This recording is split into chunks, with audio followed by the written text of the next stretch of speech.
Hey everyone, we're now 1 week into the launch of SpaceCatch AR, and it's been a great start. We kicked off things off with a waitlist-based launch, inviting in waves so we can stay in control as we scale up.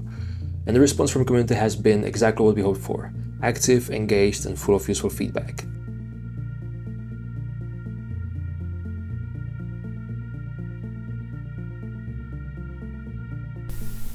Let's start with the best part. The game works. The core mechanics are solid, performance across both iOS and Android has held up well, and the systems we've built are doing what they're meant to do. It's fast, it's responsive, it's fun. We've already brought in around a third of the waitlist, and the data we're seeing matches what we saw in playtests. Combat feels good, progression feels satisfying, and players are able to earn rewards through actual gameplay. The launch has also helped us fix a ton of edge case issues, we just couldn't catch in the internal testing, so big thanks to everyone who's flagged bugs and quirks. So what's next? There are two big things we focused on right now: content and balancing. Let's start with content. The launch version of the game deliberately started small. Fewer aliens, fewer weapons, fewer quests.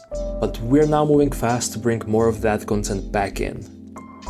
Aliens are being added back, items are being reintroduced, we're tuning difficulty and adjusting the early to mid game progression to keep things fresh for players who stick with it.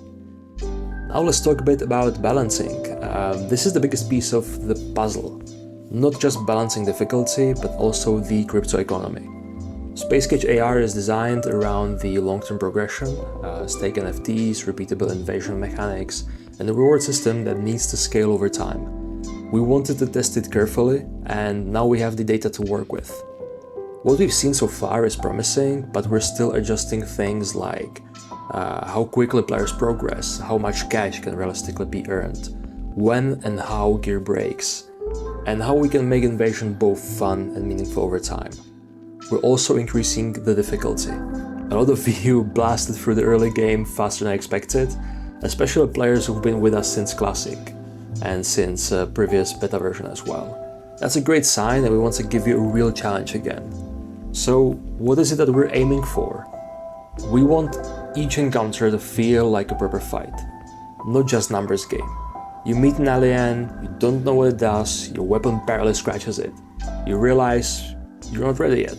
So you dig into the bestiary, you find intel, you upgrade your gear, and you go back. Not just stronger, but smarter. That's the game loop we're chasing, and we're very, very close. So what else is in the works? We're refining invasions, making them more dynamic with modifiers and different risk-reward layers. We're locking rewards and leveling behind story-driven milestones to slow down the progression in a way that feels meaningful.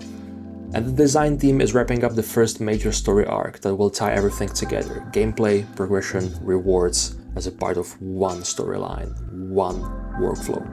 Level caps are being adjusted too. A lot of players hit level 20 very quickly, so we're shifting to a model where progression is tied directly to your place in the story. Now, looking ahead, we're staying on this phased rollout for July because we want to make sure the experience grows naturally and the economy behind it stays stable. Once we're happy with the progression, content loop, balance, we'll be another step closer to market the hell out of it. We're close, we're building fast, and thank you for being here with us at the start. I'll see you next week for another update, and I'll catch you later.